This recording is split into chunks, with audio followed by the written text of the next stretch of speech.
انشاءاللہ ہم سورہ انبیاء کی آیت نمبر 71 اور 3 کا ترجمہ توسیع پڑھنے سننے کی سعادت حاصل کریں گے۔ اعوذ باللہ من الشیطان الرجیم، بسم اللہ الرحمن الرحیم۔ وَنَجَّيْنَاهُ وَلُوطًا إِلَى الْأَرْضِ الَّتِي بَارَكْنَا فِيهَا لِلْعَالَمِينَ۔ ترجمہ کنز العرفان، اور ہم نے اسے اور لوط کو اس سرزمین کی طرف نجات عطا فرمائی جس میں ہم نے جہاں والوں کے لیے برکت رکھی تھی۔ حضرت سیدنا ابراہیم علیہ السلام اور حضرت لوط علیہ السلام کو نمرود اور اس کی قوم سے اللہ تعالیٰ نے نجات عطا فرمائی۔ جیسا کہ حضرت ابراہیم علیہ السلام کو آگ میں ڈالا گیا تو اللہ تعالیٰ نے آپ پر وہ آگ ٹھنڈی کر دی، اور ان دونوں حضرات کو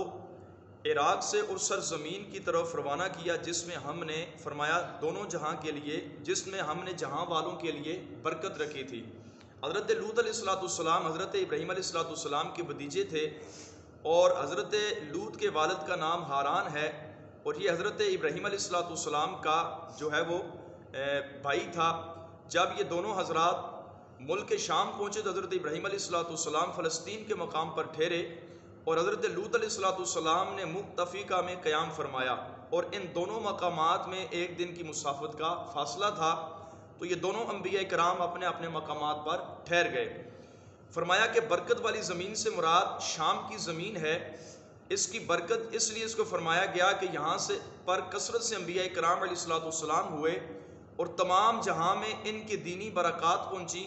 اور سرسبزی و شادابی کے اعتبار سے بھی یہ خطہ دوسرے خطوں پر فائق ہے۔ یہاں پر کثرت سے نہریں ہیں، پانی پاکیزہ اور خوشگوار ہے، اور درختوں اور پھلوں کی بھی یہاں پر کثرت ہے۔ تو اس لیے اللہ تعالیٰ نے ملک شام کی سرزمین کو برکت والی سرزمین فرمایا۔ وَوَهَبْنَا لَهُ إِسْحَاقَ وَيَعْقُوبَ نَافِلَةً وَكُلًّا جَعَلْنَا صَالِحِينَ، اور ہم نے ابراہیم کو اسحاق عطا فرمایا اور مزید یعقوب پوتا، اور ہم نے ان سب کو اپنے خاص قرب والا بنایا۔ سیدنا ابراہیم علیہ السلام نے اللہ تعالیٰ کی بارگاہ کے اندر بیٹے کی التجا کی دعا مانگی، تو اللہ تعالیٰ نے ابراہیم علیہ السلام کی دعا کو قبول فرمایا۔ اللہ تعالیٰ نے آپ کو حضرت اسحاق علیہ السلام عطا فرمائے، اور ساتھ ہی اللہ تعالیٰ نے آپ کو پوتے کی خوشخبری بھی دی۔ حضرت ابراہیم علیہ السلام نے اللہ تعالیٰ سے بیٹا مانگا، اور بیٹے کے ساتھ ساتھ آپ کو پوتے کی خوشخبری بھی عطا فرمائی گئی۔ اس سے معلوم ہوا کہ نیک اولاد، جیسا کہ اللہ تعالیٰ نے حضرت ابراہیم علیہ السلام کو نیک اولاد دی، فرمایا کہ ہم نے ان کو ایسی اولاد دی کہ جو اولاد ہمارا قرب پانے والی ہے۔ تو فرمایا اس سے معلوم ہوا کہ نیک اولاد اللہ تعالیٰ کی خاص رحمت ہوتی ہے۔ نیک اولاد وہ اعلیٰ پھل ہے جو دنیا و آخرت دونوں میں کام آتا ہے۔ اس لیے اللہ تعالیٰ سے جب بھی اولاد کی دعا کریں تو نیک اور صالح اولاد ہی کی دعا کرنی چاہیے، کہ جس طرح نیک اولاد ایک اللہ تعالیٰ کی بہت بڑی نعمت ہے، اسی طرح بدکار اولاد، نافرمان اولاد والدین کے لیے ایک بہت بڑی آزمائش بھی ہے۔ وَجَعَلْنَاهُمْ أَئِمَّةً يَهْدُونَ بِأَمْرِنَا وَأَوْحَيْنَا إِلَيْهِمْ فِعْلَ الْخَيْرَاتِ وَإِقَامَ الصَّلَاةِ وَإِيتَاءَ الزَّكَاةِ وَكَانُوا لَنَا عَابِدِينَ، اور ہم نے انہیں امام بنایا کہ ہمارے حکم سے رہنمائی کرتے ہیں، اور ہم نے ان کی طرف اچھے کام کرنے، نماز قائم کرنے، زکوٰۃ ادا کرنے کی وحی بھیجی کہ وہ ہماری عبادت کرنے والے تھے۔ یہاں پر ارشاد فرمایا گیا کہ ہم نے ابراہیم علیہ السلام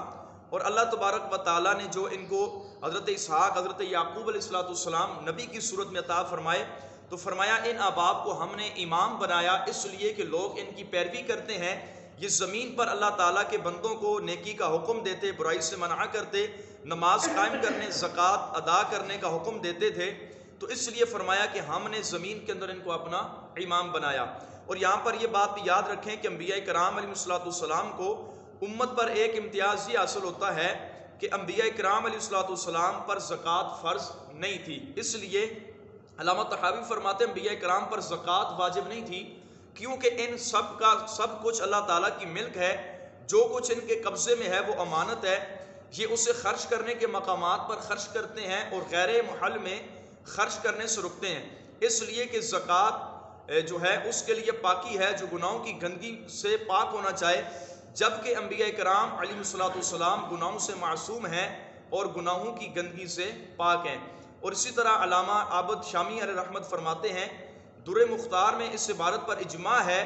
کہ انبیاء کرام علیہ السلام پر زکوٰۃ واجب نہیں تھی، یہ انبیاء کرام علیہ الصلوۃ والسلام کو جو ہے امت پر اعزاز حاصل تھا، اور ہمارے آقا علیہ الصلوۃ والسلام پر بھی زکوٰۃ فرض نہیں ہوتی تھی، کیونکہ نبی پاک علیہ الصلوۃ والسلام کی نے ایک جو بڑی وجہ بیان فرمائی وہ یہ تھی کہ سرکار دو عالم علیہ الصلوۃ والسلام اپنے پاس اتنا مال ہی جمع نہ فرماتے تھے کہ جس پر آپ علیہ الصلوۃ والسلام کو زکوٰۃ دینا پڑے۔ تو نبی پاک علیہ الصلوۃ والسلام زکوٰۃ کی مقدار آپ اپنے پاس مال ہی جمع نہ فرمایا کرتے تھے، جو بھی مال بارگاہ رسالت کے اندر آتا تو فوراً نبی پاک علیہ الصلوۃ والسلام صحابہ کرام کے مابین اس کو تقسیم فرما دیا کرتے تھے۔ اللہ تعالیٰ کی بارگاہ میں دعا ہے اللہ کریم ہم سب کو بھی اپنے اموال کی